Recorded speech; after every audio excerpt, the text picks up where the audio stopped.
테슬라 관련 투자 소식입니다. 머스크, 반도체 부족 관련 르네사스 보시 비판. 일론 머스크 테슬라 최고 경영자는 일본 르네사스 일렉트로닉스와 독일 보쉬의 반도체 공급 부족이 자사의 전기차 생산을 저해하고 있다고 지적했다. 니혼게이자이 신문에 따르면 머스크는 유명 투자자 캐시 우드의 테슬라 관련 트윗에 대한 댓글에서 우리는 특정의 표준적인 자동차용 반도체와 관련해 극단적인 공급망 제한 하에서 운영하고 있다며 가장 문제가 되는 것은 르네사스와 보쉬라고 말했다. 르네사스는 지난 3월 화재가 발생한 주력 공장인 나카 공장의 출하량이 7월 말에 정상화됐다고 밝혔다. 니혼게이자이는 그러나 자동차와 가전 등 광범위한 분야의 수요 급증을 충족시키는 공급량은 확보하지 못한 것으로 보인다고 분석했다. 자동차 부품 업체인 보쉬는 반도체 업체이기도 하다. 6월에는 독일 드레스덴에 반도체 신공장을 완공해 9월까지 에어백이나 엔진 제어 등에 사용하는 반도체를 생산할 예정이다. 회사 측은 테슬라와의 거래에 관해서는 언급하지 않으며 우리의 최대 목표는 공급망을 가능한 원활하게 운영하는 것이라고 말했다. 신문은 머스크가 굳이 특정 공급업체를 언급한 것은 공급량을 늘리도록 유도하기 위한 목적으로 보인다고 해석했다. 한편 캐시 우드는 트윗에서 지난 7월 테슬라 중국 공장의 역내용 EV 출하 대수가 침체된 것은 중국 EV 시장에서 현지 업체의 지배력이 높아졌기 때문이라고 분석했다. 이에 대해 머스크는 분기 전반에는 수출형, 후반에는 역내용 자동차를 생산하고 있다며 중국 내수용 출하 감소는 일시적이라고 설명했다. 애플 관련 투자 소식입니다. 중국 BOE 미니 LED로 애플 뚫었다. 차세대 디스플레이 한중 대결 본격화. 중국 디스플레이 기업 BOE가 내년 출시될 애플 노트북 맥북 에어에 미니 발광 다이오드 패널을 공급한다. 애플이 저가형이 아닌 프리미엄 제품에 BOE 패널을 쓰는 건 이번이 처음이다.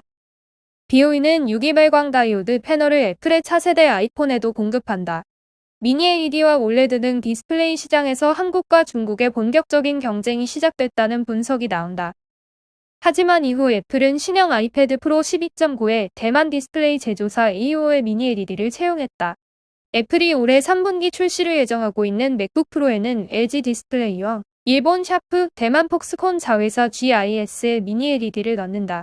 BOE는 오는 4분기 출시가 유력한 차세대 아이폰 디스플레이 공급권도 따낸 것으로 알려졌다. 지금까지 공급해온 교체품이 아닌 신품 디스플레이라는 게 업계 설명이다. 통상 신제품에는 한국 디스플레이를 사용했던 애플의 태도에 변화가 생긴 것으로 해석된다. 애플 공급으로 자신감을 확보한 BOE는 내년 TV용 미니 LED 패널 시장에도 도전한다. 이미 중국 하이센스와 스카이오스와 TV용 미니 LED 패널 공급 계약을 맺었다. 권잉지 연구원은 이번 공급을 계기로 내년 BOE의 애플 사업이 크게 성장할 것이라고 했다. 첨단 디스플레이 기술을 선도해온 한국 기업의 중국 업체들이 빠르게 따라붙으며 차세대 디스플레이 시장 경쟁도 본격화할 것이라는 전망이 나온다. 그간 가격 경쟁력을 앞세워 한국 기업을 추격하던 중국 업체들은 기술 수준까지 한국에 버금간다는 평가를 최근 받는다. 특히 LCD에서 OLED로 변화하는 시장 트렌드의 과도기적 시기에 미니 LED의 약진이 예상된다.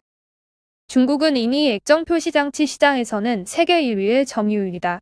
중국 인민일보에 따르면 지난해 중국 디스플레이 산업 매출은 4,460억 위안, 전 세계 디스플레이 매출의 40.3%를 차지해 점유율 1위를 기록했다. 미니 LED의 경우 기존 LCD 패널에서 빛을 내는 백라이트 유닛을 기존 LED보다 10배 이상 작은 소자를 집어넣어 기본적으로 LCD로 분류된다. 이 때문에 향후 LCD 패널 시장에서의 중국세는 한층 더 강화될 것으로 보인다. 미니 LED 시장은 TV 쪽부터 본격화하고 있다. 삼성전자, LG전자, 중국 TCL 등이 이 시장에 뛰어들었다. 시장 조사 업체 옹디아에 따르면 올레드 TV의 경우 출하량이 지난해 450만 대에서 2025년 1240만 대로 연평균 22% 성장할 예상이나 높은 가격과 생산 능력의 제한적인 영향으로 전체 TV 시장 비중이 2025년 4.4%에 불과할 것으로 보인다. 이 사이를 미니 LED TV가 파고들었다. 패널 출하량은 지난해 680만 대에서 2025년 5200만 대로 연평균 50% 성장이 예고되고 있다. 전체 TV 패널에서의 비중도 올해 2%에 불과하던 것이 2025년 19%로 확대될 전망이다. 올해 1분기 기준 32.9%의 TV 시장 점유율을 차지하고 있는 삼성전자, 19.2%인 LG전자, 7.3%의 TCL 모두 미니 LED TV를 판매하고 있다.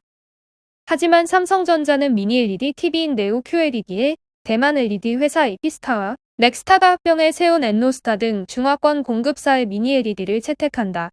LG전자는 LG 디스플레이가 조립한 미니 LED 패널을 사용하고 있는 것으로 알려졌다. 태블릿, 노트북, 모니터 등 정보기술용 패널 시장에서도 미니 LED가 차츰 영역을 넓혀갈 것으로 예상된다. 올해 1분기 기준 태블릿 시장 점유율 37%로 1위인 애플이 본격적으로 태블릿과 노트북에 미니 LED를 채용한 데 따른 것이다.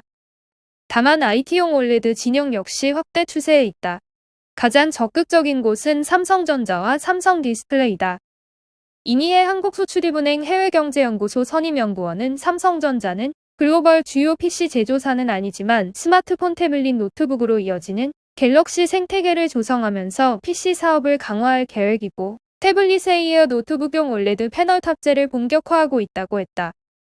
삼성 디스플레이는 지난해 레노버, 델 등 주요 노트북 제조사에 OLED 패널을 공급했고 올해는 10종 이상의 노트북용 OLED 패널을 출시한다. 유한타증권 보고서에 따르면 노트북의 OLED 패널 탑재율은 올해 1.9%에서 2024년 8%로 늘어날 전망이다. TSMC 관련 투자 소식입니다. 반도체 대만 TSMC 공장 유치에 일본 총력전. 세계 1위 반도체 파운드리 기업인 대만 TSMC가 새로운 공장 후보지로 일본 구마모토현을 검토하고 있다. 경제 안보상 반도체의 안정된 공급이 중요해진 만큼 일본의 국가적인 총력전이 펼쳐질 것으로 보인다. 대만 TSMC는 주문을 받아 생산만 하는 위탁 제조기업의 선구자이며 대만 TSMC는 생산에 특화함으로써 기술력을 높이고 고객층을 더욱 확대해 글로벌 기업으로 급성장했다. 개발 생산 분업에서 뒤진 일본에서는 반도체 60% 이상을 수입에 의존하고 있으며 경제산업성에 따르면 일본은 세계에서 가장 많은 반도체 공장을 갖고 있지만 대부분 노후화되었다. 일본 내 공급력을 높이기 위해서는 TSMC와 같은 세계적인 기업을 유치하는 것 이외에는 방법이 없다. 대만 TSMC의 공장 유치에는 미국, 독일 등도 손을 뻗치고 있어 일본은 현재 더욱 적극적인 자세를 취하고 있다. 니오 관련 투자 소식입니다. 중국 전기차 니오 2분기 손실폭 축소. 중국 전기차 기업 니오가 올 2분기 5억 8,720만 위안의 순손실을 기록해 전년 동기 대비 적자폭이 축소됐다고 밝혔다.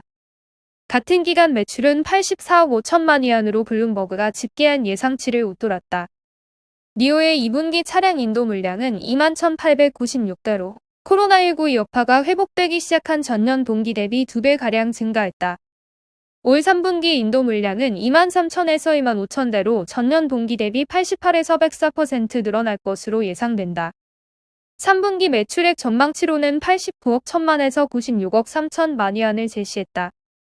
니오의 설립자 겸 최고 경영자인 윌리엄 빈 리는 글로벌 공급망이 여전히 불확실성에 직면해 있지만 파트너사와 협력해 전반적인 공급망 생산 능력을 개선해 나갈 것이라고 말했다. 바이두 관련 투자 소식입니다. 베런스 중국의 구글인 바이두 실적 호전에도 주가 하락한 이유는 구글의 버금가는 중국의 검색 엔진 기업인 바이두가 예상치를 웃도는 실적에도 주가가 하락하고 있다고 베런스가 보도했다. 베런스에 따르면 바이두는 지난 5월 이후 주가가 8%나 하락했다. 중국 당국의 감독 강화와 함께 미국 당국의 상장 폐지 위협에 대한 우려를 반영하면서다.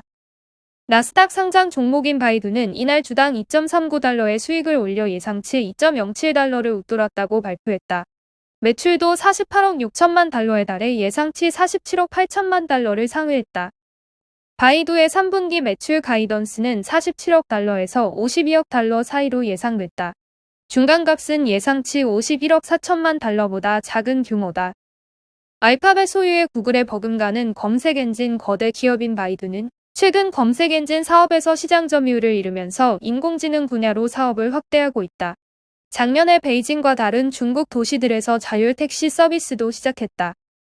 바이두의 공동 설립자이면서 최고 경영자인 로빈 리는 성명서를 통해 바이두 코어가 새로운 인공지능 사업의 빠른 성장에 힘입어 또 다른 강력한 분기 실적을 제공했다면서 AI는 기업과 지방자치단체가 더 많은 일을 하고 더 많은 사람들에게 봉사할 수 있게 한다고 강조했다. 그는 우리는 다양한 산업들이 AI로 비즈니스를 전환하고 2030년까지 탄소 중립화 목표를 지원할 수 있는 기회를 얻게 돼 기쁘다고 덧붙였다. 바이두의 2분기 매출은 전년 동기 대비 27% 성장했는데 이는 AI 클라우드가 71% 성장한 데 따른 것으로 풀이됐다. 시티그룹 분석가인 엘리샤 약 21년 2분기 전체 실적은 인라인 회전수와 강력한 수익률로 안도감을 줬다고 진단했다. 밸런스는 주가 하락을 막기에는 좋은 실적도 역부족이라고 풀이했다.